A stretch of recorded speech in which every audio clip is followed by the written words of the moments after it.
In a small, quiet town, a chance encounter would change everything. A boy, no older than 10, stood outside a convenience store, clutching a crumpled dollar bill in his hand.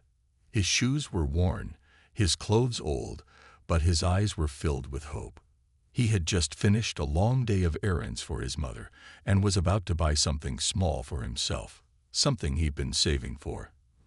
But as he approached the counter, he noticed something that stopped him in his tracks.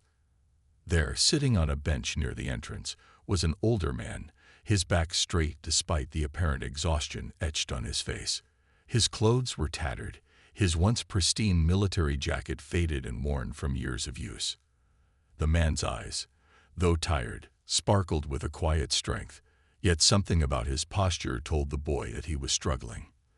The boy watched him for a moment, sensing the weight of something unsaid, something hidden behind the man's stoic expression.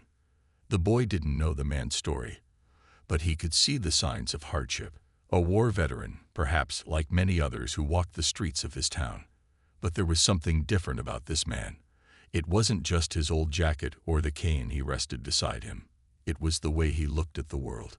A kind of emptiness, as if the years had taken more from him than anyone could see. Without thinking, the boy slowly walked up to the man. The dollar in his hand felt heavy all of a sudden. But it wasn't just the money that weighed him down. It was something else.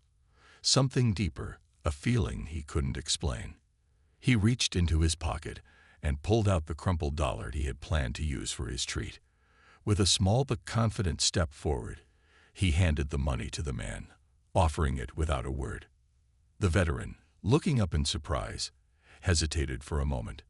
He blinked, as if the gesture was too much for him to comprehend. But then, slowly, a smile tugged at the corners of his lips. It wasn't a grand, triumphant smile, but a quiet one. An expression of gratitude so pure it seemed to brighten the entire street.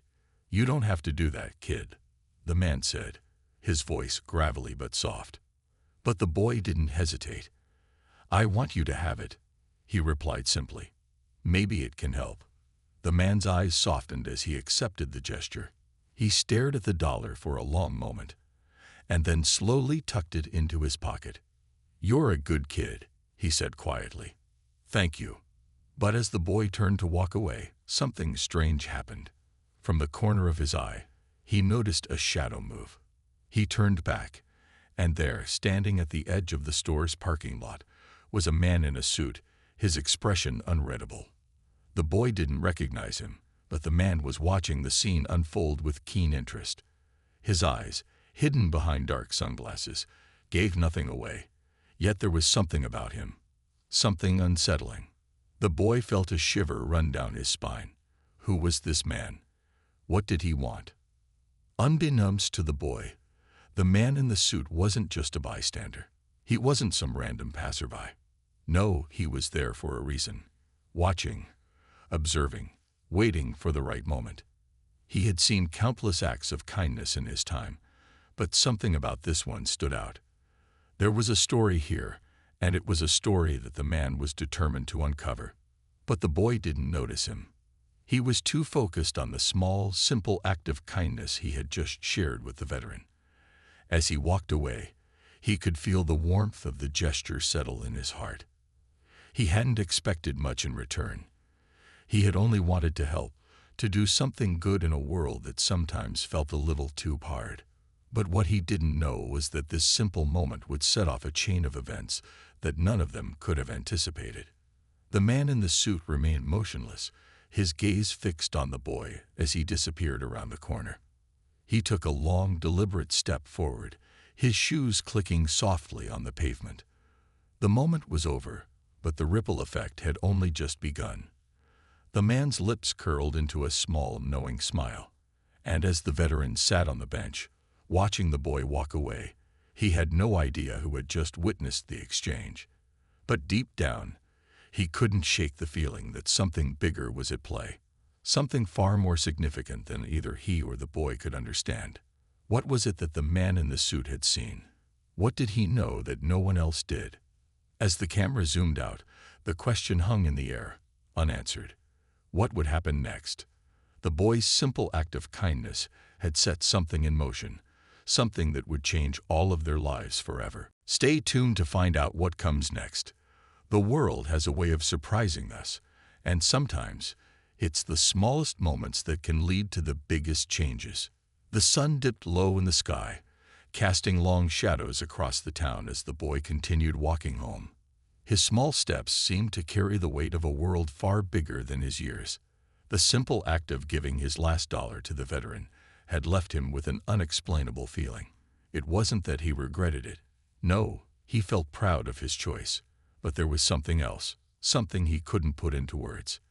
As he passed familiar houses and quiet streets, his mind kept drifting back to the man in the suit. Who was he? Why had he been watching? The boy didn't know, but the nagging feeling stayed with him all the way home. He entered the small, modest house he shared with his mother, the door creaking as it swung open. The smell of dinner filled the air, and for a moment, the weight of his thoughts seemed to melt away. His mother was busy in the kitchen, humming softly to herself as she chopped vegetables for their evening meal. "Hey, Mom," the boy called out, his voice tinged with a quiet unease. She turned with a smile, wiping her hands on her apron. "How was your day, honey?" she asked, her voice warm and kind. "Get everything done?" "Yeah," he replied, still distracted. "I did everything. And I met a man."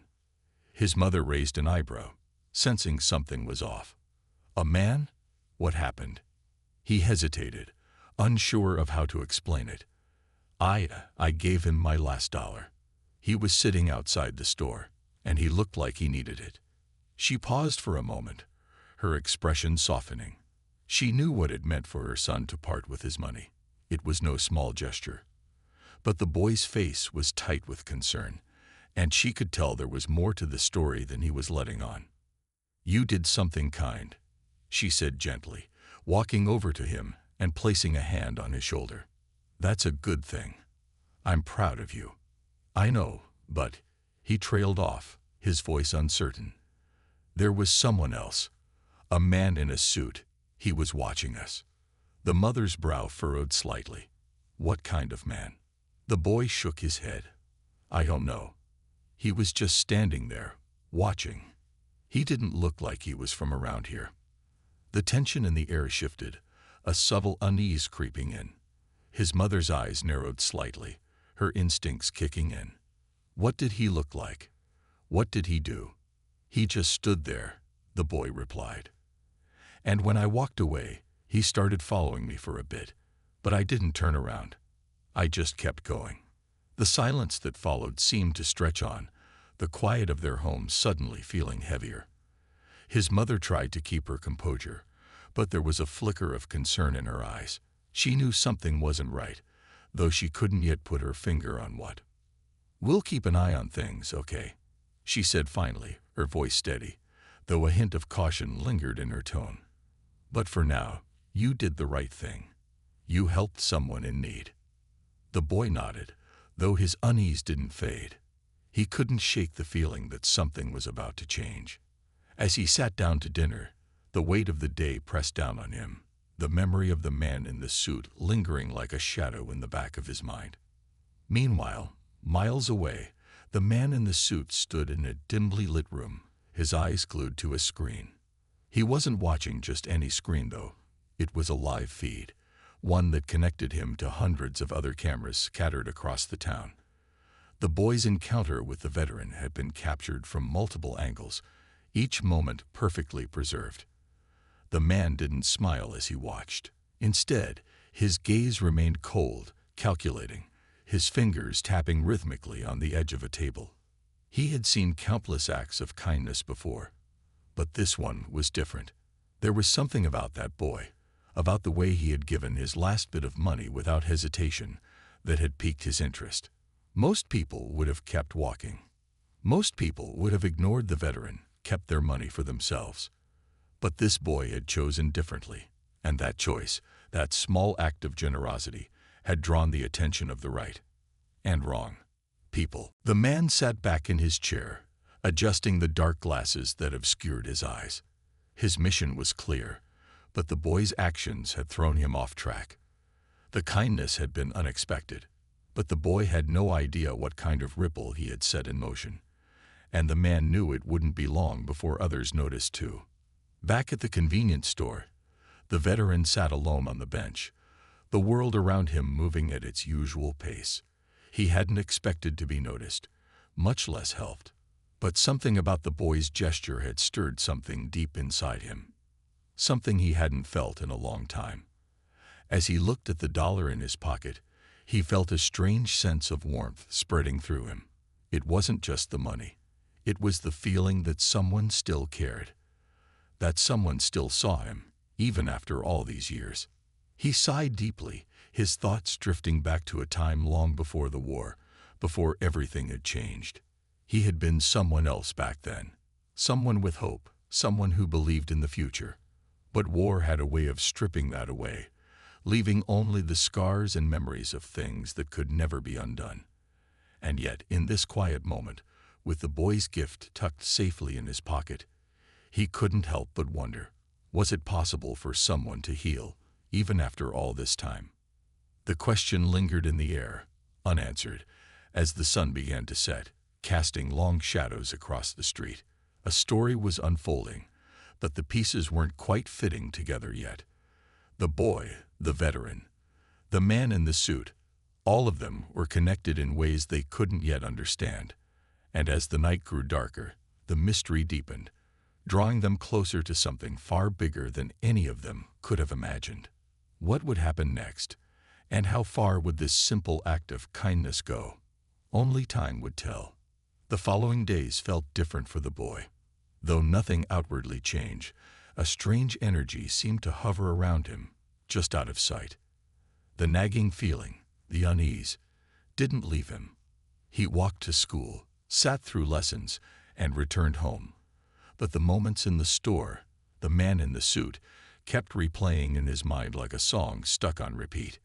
His mother noticed it too, how quiet he had become, how withdrawn. She thought it was just a phase, but deep down, she feared it might be something more. It was on the third day after the encounter when things took a turn. The boy was walking home from school when he saw something strange. At the same spot where he had given the dollar to the veteran, there was a crowd gathered. People were talking in hushed voices, pointing at something in the middle of the circle. The boy felt his stomach drop. He approached cautiously, heart racing in his chest. As he got closer, he saw the man, the veteran, but he wasn't sitting on the bench. Instead, he was standing, looking frantic, his eyes darting around, as if he were trying to find something or someone.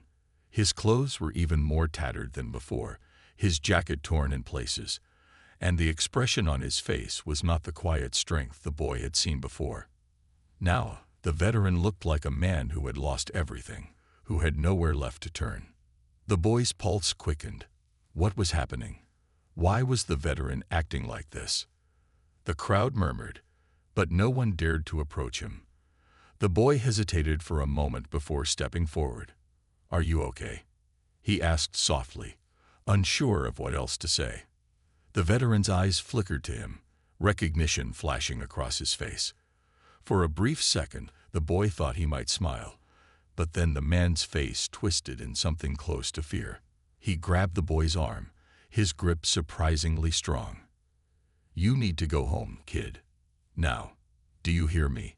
Go home," he said urgently, his voice a low whisper.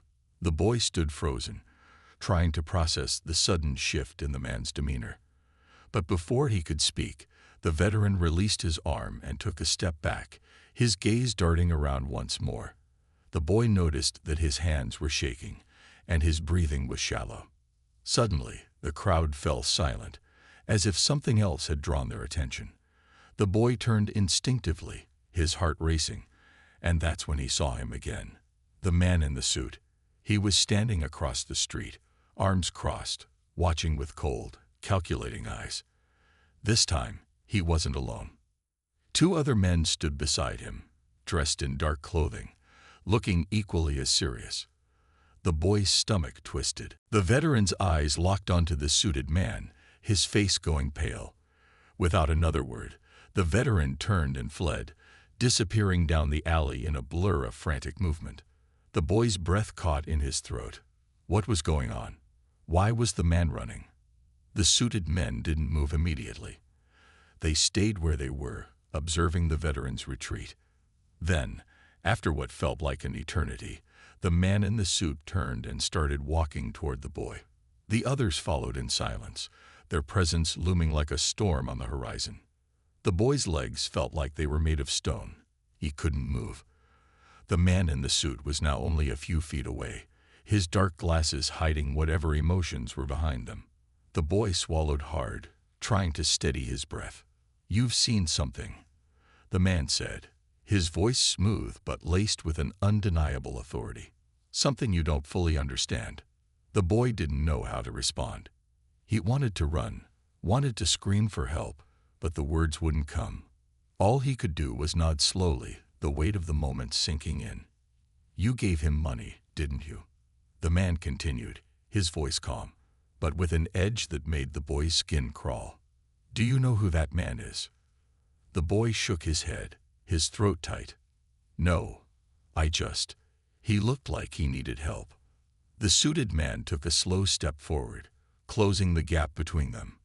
"You've unknowingly gotten involved in something far bigger than you realize." His words were barely above a whisper, but they felt like a threat. Before the boy could say anything, the suited man raised his hand, signaling for the others to step forward.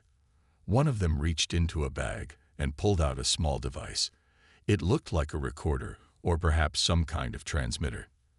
The man held it out in front of the boy, who instinctively took a step back. "Don't worry," the man said, his voice still too calm. "We just need a little more information. It won't hurt." The boy stood frozen, his mind racing. What did they want? Why were they after him? Why was the veteran so terrified? Nothing made sense anymore. He had never expected this simple act of kindness to drag him into something so dangerous. He had no idea how deep the rabbit hole went, or how high the stakes had become. In the distance, the sound of sirens began to wail, growing louder as they neared the area. The suited men didn't flinch, their focus unwavering. They seemed to expect the arrival of authorities, but the boy could sense that whatever was coming next had little to do with the police. This wasn't about a small-town incident. It was something much larger, something darker. The suited man leaned in closer, his voice low and urgent. "Listen carefully, kid. We know who you are, and we know what you've seen. But we also know you're in over your head. If you cooperate, this will be over quickly. If you don't." He trailed off, letting the threat hang in the air like a storm cloud ready to burst. The boy's mind raced. He didn't understand. He was just a kid who had tried to do the right thing. But now it felt like the world had shifted under his feet. He had unknowingly stepped into something dangerous, something far beyond him. The man in the suit was waiting for him to respond, his eyes fixed on him with an intensity that sent a chill down his spine. The sirens grew louder, and the boy knew the moment had come. What would he do? How could he possibly get out of this alive? The sirens were growing louder, but the boy could hardly hear them now. His whole world had narrowed down to the suited man standing in front of him. The sense of danger in the air was palpable, and his body felt frozen, paralyzed by fear and confusion. He couldn't fathom why any of this was happening, why this stranger seemed to know so much about him. He had given $1 to the veteran. That was all. What had he stumbled into? The suited man seemed to sense the boy's hesitation, his smile thin and cold. "You have no idea how big this is, do you?" he asked, his voice quiet but intense. "That veteran you helped, he's not just some homeless man. He's part of something much bigger. And you've just become a part of it, too." The boy felt a knot tighten in his chest. The pieces weren't fitting together. He had only wanted to help someone. He hadn't signed up for whatever this was. But the man's eyes never left him, sharp and calculating, as if he were waiting for something, waiting for the boy to do something. "I didn't do anything wrong," the boy stammered, his voice shaky but determined. I just gave him my money. He needed it. That's it. The suited man chuckled softly, the sound hollow and unsettling. Oh, it's never that simple, kid. You see, you're involved now, whether you like it or not. People like us. We watch. We always know who is doing what, who is involved with who. You didn't just give him money.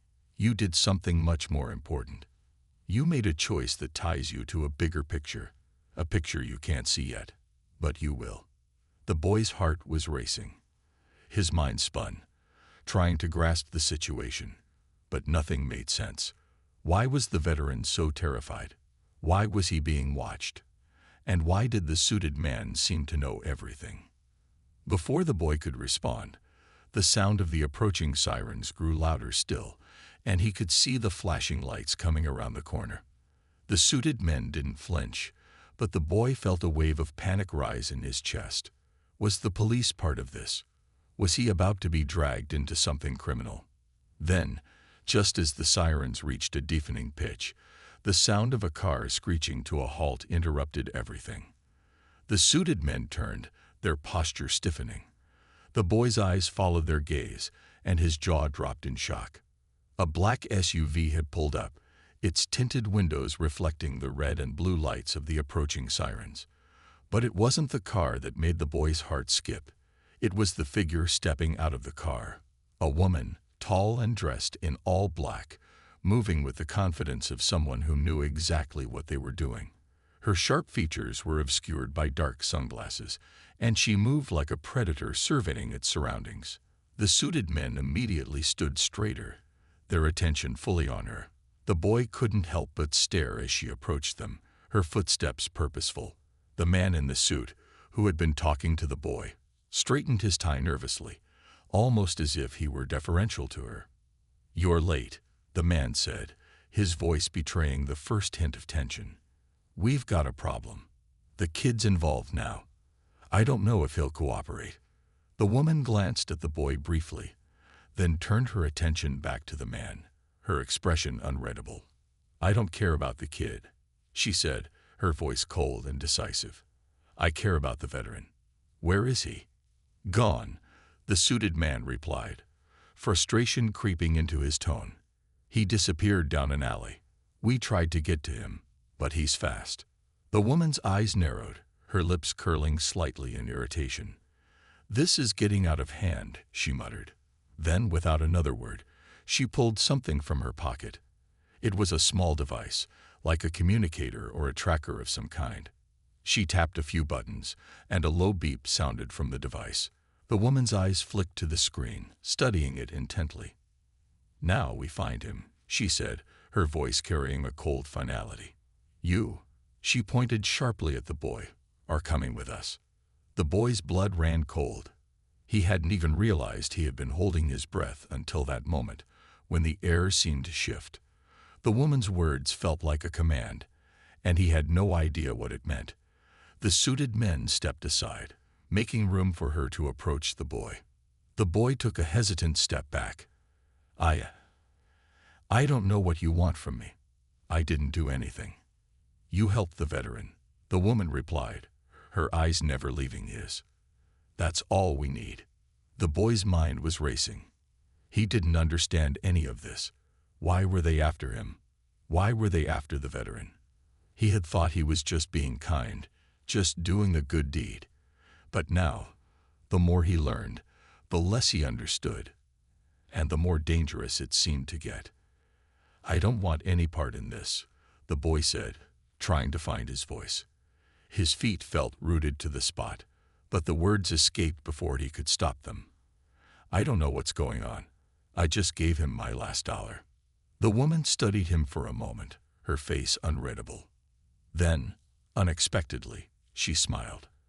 A chilling, thin smile that didn't reach her eyes. "You've been part of it from the moment you handed him that dollar," she said quietly. "Now you'll help us find him, or things will get worse for you.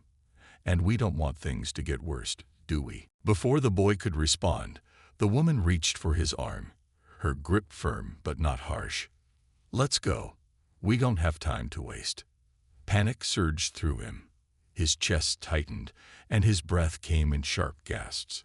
Every instinct told him to run, to escape, but he had no idea where to go or how to get away. The sirens were now distant, but the chaos around him only seemed to grow. And just as he was about to take a step back, a loud crash echoed from the alleyway where the veteran had disappeared. A dark figure emerged from the shadows, moving with urgency. The boy's heart leaped in his chest as he recognized the familiar silhouette. It was the veteran. But there was something different about him now. Something darker, more dangerous. And in his hands, he was holding something that glinted under the streetlights. Something the boy couldn't quite make out, but it was clear it wasn't good. The veteran's eyes met the boy's, and in that moment, everything changed. The boy stood frozen as the veteran emerged from the alley, his face grim and determined. His clothes were torn, his eyes wild with urgency. But it was the object in his hands that made the boy's heart race, an intricate device, covered in markings that seemed too foreign, too advanced for anyone to understand. The boy's first thought was that it might be a weapon, but the veteran's grip on it seemed possessive, protective, almost like he was holding something too precious to lose. The suited woman turned sharply at the sound of the crash, her eyes narrowing as she spotted the veteran. The suited men tensed, their hands subtly moving toward their jackets, clearly ready to act. The boy's pulse thudded in his ears, and every instinct screamed for him to run. But something in the veteran's gaze stopped him. There was a warning there, a silent plea for help. The woman took a step forward, her voice calm but laced with an undercurrent of command. "Give me the device," she ordered. "Now." The veteran's eyes flicked to the boy, and then back to the woman. For a moment, the world seemed to slow down. The boy could feel the tension building, the weight of the moment pressing down on everyone involved.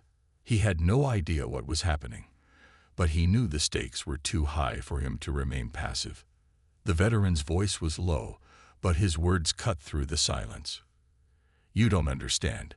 They'll destroy everything if they get their hands on this. You have to trust me." The woman's face didn't change, but the boy saw the flash of annoyance in her eyes. "You're not in control anymore," she snapped. "Hand it over. Now." For a moment, the veteran didn't move. He held the device tightly in his hands, like it was the only thing that stood between him and total disaster. But then, with a sudden movement, he flung it toward the boy. It landed at his feet, sliding to a stop in front of him. "Take it," the veteran shouted, his voice desperate. The boy didn't hesitate. He picked up the device, his hands trembling. It was heavier than it looked, and the alien markings on its surface seemed to shift under his touch, as if they were alive. The suited men took a step forward, but the woman raised her hand to stop them. "Don't touch him," she warned, her voice dangerously calm. "We can still resolve this." The boy's mind raced as he held the device. What was it? What was so important about it? And why had the veteran trusted him with it? His eyes flicked to the veteran, who was now backing away, looking over his shoulder with increasing fear. "You have no idea what you're holding," the woman continued, her tone hardening. "That device is worth more than you can imagine. It's the key to everything, everything we've been trying to control." The boy's head spun. "Control? What do you mean?" he asked, his voice barely a whisper. The woman's smile was thin, cruel. "It's not about money. It's not about power. It's about survival. The device is a key, but it's not just a key to a door. It's the key to a weapon that could shift the balance of power in the universe." The boy's breath caught in his throat. The weight of what she was saying finally began to hit him. This wasn't about some simple street encounter. This was about something much bigger, something dangerous, and somehow he had become caught up in it. The veteran looked at the boy with desperation. "You need to destroy it," he urged. "You don't know who they are. They'll stop at nothing to get their hands on that device." Just as the woman moved toward them again, the boy made his decision. His hand tightened around the device. He didn't know what would happen if he destroyed it, But he couldn't just stand there and let these people, these strangers, control everything.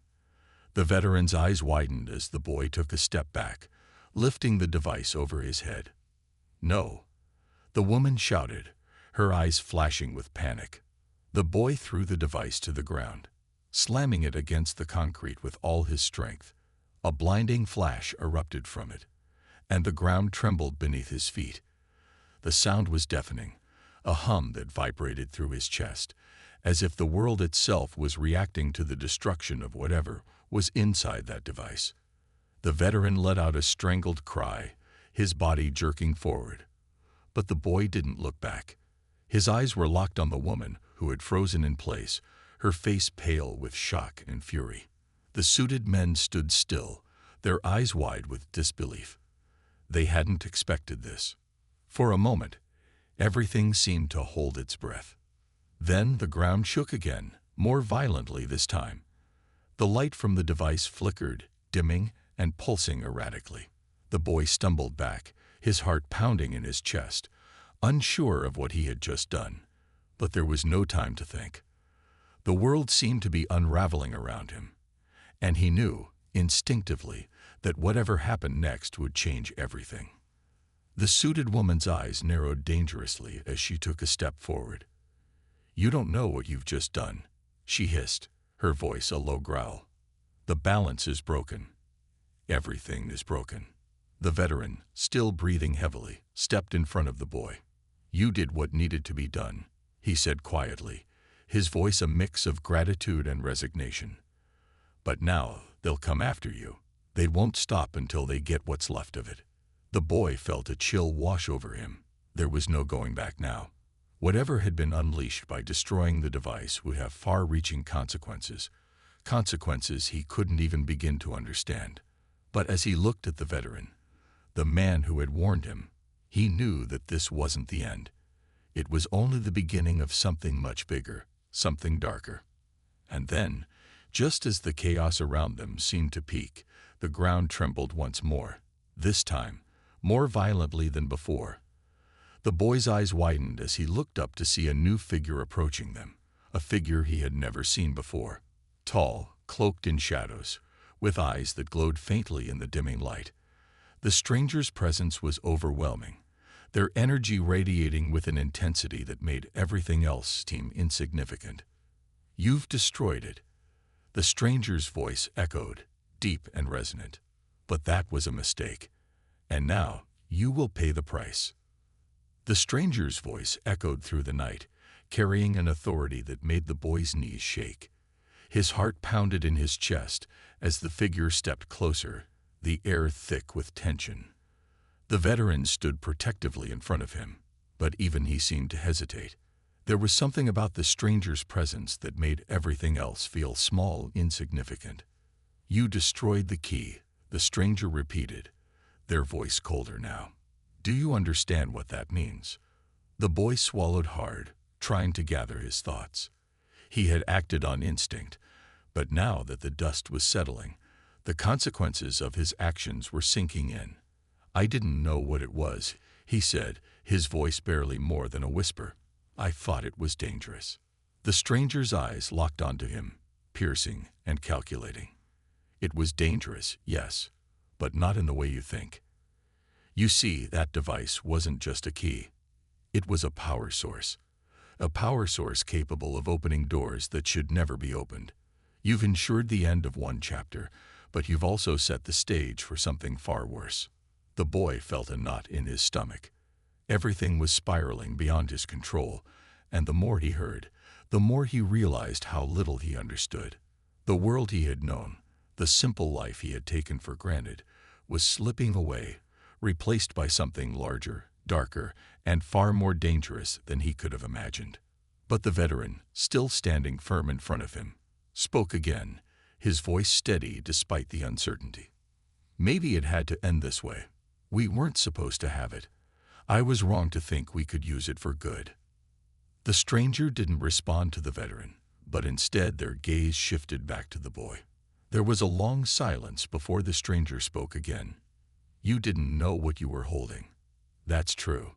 But now, The responsibility falls on you. The device is gone, but its effects are still rippling through the universe. You've created an opening, and others will come. You'll need to be ready. The boy felt the weight of those words settle heavily on his shoulders. What do you want me to do? How can I fix it? The stranger's lips curled into a thin smile, but it didn't reach their eyes. Fix it? No. There's no fixing it now. What's done is done. But you can still make a choice. You can choose how you'll face the consequences. The boy's thoughts were a blur. What could he possibly do now? He was just a kid. He had tried to help someone, tried to do the right thing, and now everything was falling apart. It felt like the weight of the universe was pressing down on him. You're not alone in this, the veteran said suddenly, his voice firm. I've been through worse, and I'm still standing. You don't have to carry this burden by yourself. The stranger turned to the veteran, their expression unreadable. You had your chance, they said, their tone cold. But now, you'll be just another casualty in a war that's been going on longer than you can imagine. The veteran didn't flinch. Then I'll stand beside him. Whatever happens next, we face it together. For the first time, the stranger seemed to hesitate, a flicker of doubt crossing their face. But then, with a sharp nod, they spoke again. Very well, you have your choice. But know this, the world you once knew is gone. And the choices you make from here on out will define what comes next. With that, the stranger turned, fading into the shadows as quickly as they had appeared. The tension in the air seemed to evaporate, leaving behind only silence. The boy stood there, staring at the spot where the stranger had vanished, his mind still reeling. But he wasn't alone. The veteran was still with him, standing strong and unwavering. And for the first time since this all began, the boy felt a sense of clarity. The choices he made from here on out mattered. There was no going back, but there was still a way forward. I don't know what happens next, the boy said, his voice shaky but determined. But I know I'm not doing this alone. The veteran smiled, a tired but genuine smile. That's right. We'll face it together. And whatever comes our way, we'll fight for it. And just like that, a new chapter began for them both. The world was still full of uncertainty, full of challenges and dangers they couldn't yet understand. But they weren't alone. Together, they would face whatever the future held. As the boy took one last look at the dark alleyway where the stranger had disappeared, he realized that the life he had known was gone. There would be no going back to the way things were, but there was something bigger than the fear or confusion he had felt before, something stronger than the weight of the unknown. Hope. And in that moment, as the boy and the veteran walked away into the night, the city seemed just a little bit brighter, a little less dark. Because no matter what happened next, they had each other, and that was enough to face whatever came their way. The choice was made, and for the first time, the boy felt ready for whatever came next.